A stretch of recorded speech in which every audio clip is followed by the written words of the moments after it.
आप सबका स्वागत है आपके अपने YouTube channel study with RJ19। दोस्तों, आज हम RT की धाराएं पढ़ेंगे शॉर्ट टिक के माध्यम से। दोस्तों, तो आज देखते हैं पहला सवाल। और दोस्तों, चैनल पे नए हो तो चैनल को सब्सक्राइब जरूर करिएगा। कभी शुरू करते हैं। धारा एक का मतलब 1 अप्रैल 2010 आरटी से संबंधित है। धारा दो दो शब्द बोलो मतलब आरटी के बारे में कुछ बोलो। आरटी के बारे में बोलने का मतलब उसकी परिभाषा, शब्दावली, इनके बारे में बताया हुआ है धारा 2 में। धारा तीन शब्द बोलो। 3 शब्द का मतलब निःशुल्क। निःशुल्क में 3 शब्द होते हैं, नी, शु और क। निःशुल्क 3 शब्द का मतलब निःशुल्क मतलब बच्चे को आप निःशुल्क शिक्षा देंगे। निःशुल्क के बारे में बताया गया है कि उनसे 6 से 14 वर्ष के बालकों से और कक्षा 1 से 8 तक आप शुल्क नहीं लेंगे। ठीक है।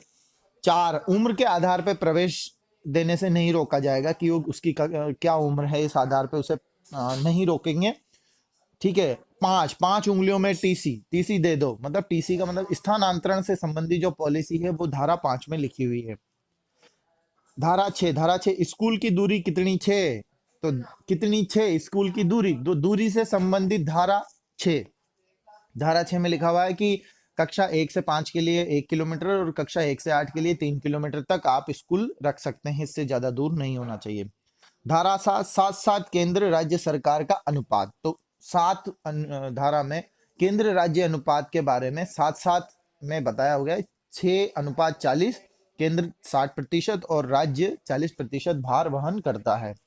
धारा 8 के ठाठ सरकार के जो ठाठ है वो दायित्व जो सरकार के बताए गए हैं।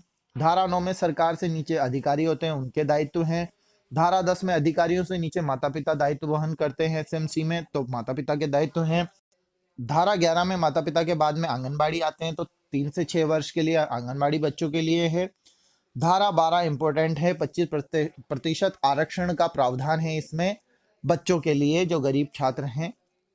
धारा 13 नंबरी जो बच्चे हैं उनके प्रवेश के लिए रिश्वत लेके, डोनेशन लेके एडमिशन नहीं दे सकते, तो 10% जुर्माने का प्रावधान है धारा 13 में। 13 नंबरी के बच्चे धारा 13 में 10% जुर्माना लगेगा स्कूल पर अगर वो डोनेशन लेते हैं उन बच्चों से भी। तो धारा 14, अच्छे बच्चों को जन्म प्रमाण पत्र से रोक नहीं सकते कि डोनेशन तो ले लिया, उनको एडमिशन दे दिया, और जो बच्चे जन्म प्रमाण पत्र नहीं है उनको रोक दिया। तो धारा 14 में लिखा हुआ है कि प्रवेश पत्र मतलब जन्म प्रमाण पत्र के आधार पर उनको नहीं रोकेंगे। धारा 15, 30 सितंबर तक एडमिशन कर सकते हैं, उसके बाद भी पूरे वर्ष दे सकते हैं, धारा 15 में लिखा हुआ है।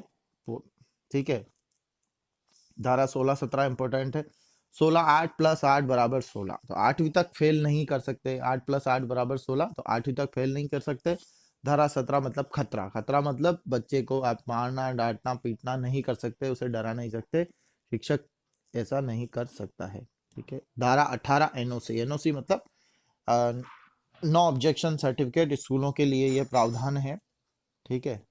धारा 19 में एनओसी की शर्तें, मान्यता इत्यादि ये रद्द करना, ये सब 19 में है। धारा 20 में आरटी के कुछ नियम है, शर्तें हैं, उनमें संशोधन के अधिकारियों के प्रावधान हैं। धारा 21 ये इंपॉर्टेंट है, याद रखनी है। धारा 21 एसएमसी। धारा 22 एसएमसी के कार्य। धारा 23 शिक्षक की नियुक्ति होती है, जो रीट सीटेट है, इसके प्रावधान है। और शिक्षक के कर्तव्य धारा 24 में है। धारा 25 जब कर्तव्य की बात आ जाएगी तो छात्र शिक्षक अनुपात आएगा, तो धारा 25 में छात्र और शिक्षक अनुपात दिया हुआ है। ठीक है। धारा 26 अगर छात्र शिक्षक अनुपात है तो जब छात्र पूरे हैं तो शिक्षक भी पूरे होने चाहिए, तो धारा 26 में लिखा हुआ है कि 10% से ज्यादा सीटें रिक्त नहीं होनी चाहिए शिक्षकों की। धारा 27 में शिक्षक के कुछ कार्य हैं जो एक्स्ट्रा हैं, जैसे जनगणना, आपात स्थिति, निर्वाचन, इनके अलावा उन्हें और किसी कार्य में नहीं लगा सकते हैं। धारा 28 2 और 8 = 8, यानी ऐसा नहीं है कि 2 और 8 बराबर टीचर 10 कर रहा है, 10 नहीं कर सकता वो, यानी ज्यादा पैसा नहीं कमाएगा कि ट्यूशन दे रहा है शिक्षक, तो शिक्षक ट्यूशन से शिक्षक के ठाठ नहीं होने चाहिए, ट्यूशन नहीं देगा वो, होम ट्यूशन। ठीक है। धारा 28 इंपॉर्टेंट है। धारा 29 में पाठ्यक्रम मूल्यांकन, जो अधिकारी होते हैं जो निर्माण करते हैं उनके अधिकार दिए हुए हैं। धारा 30 8वीं तक कोई बोर्ड नहीं लेंगे। धारा 31 बालक की शिकायत। धारा 32 बालक की शिकायत का निवारण। और धारा 33 में केंद्र राज्य सलाहकार परिषद। धारा 34 राज्य सलाहकार परिषद। 33 में केंद्र और 34 में राज्य। 35 में केंद्र राज्य द्वारा मार्गदर्शक सिद्धांत जारी करना। धारा 36 जुर्माना लगाने से पहले अधिकारी से पूछो। जो स्कूल को जुर्माना लगता है उससे पहले अधिकारी से पूछना जरूरी है कि जुर्माना लगेगा नहीं लगेगा, या रियायत देनी चाहिए नहीं देनी चाहिए। धारा 37-38 इंपॉर्टेंट है। 37 में एसएमसी राज्य सरकार केंद्र सरकार के खिलाफ आरटीई से संबंधित कोई आप याचिका वाद दायर नहीं करवा सकते। और धारा 38 समय समय पर इसमें परिवर्तन किया जा सकता है, इसकी शक्ति सरकार के पास है। तो ये शॉर्ट ट्रिक्स है, जो 38 धाराएं हैं, आप इनको पढ़ें, याद रह जाएगी आराम से। तो इसी तरह से हम नेक्स्ट कोई ट्रिक लेकर के आएंगे आपके लिए, बने रहे चैनल पे।